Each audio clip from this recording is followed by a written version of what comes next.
Pičo, ty vole, musím si zkusit ten gramofon, poklepu na něj, jo, funguje. Tak tam dáme nějakou tu songu a musíš zavolat toho kreténa.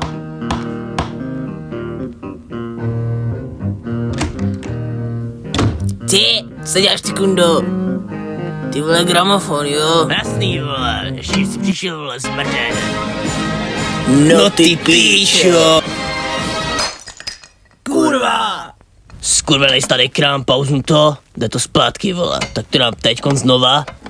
Kurva, tak do píči, co je? Mám nápad! Vyndej to, kurva!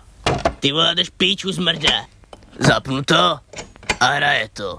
Pauznu, no dobrý, vole, hovoro tam vidím, ale dám to zpátky, vole, prastarelmónní píčovinu zkusím. Ty vole, ty jsi chytrá píča.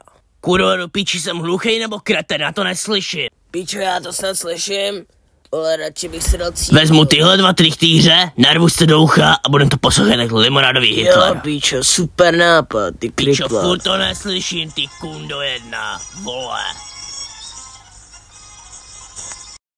Díky za shlédnutí, ty kripla. Zanech like a odběr.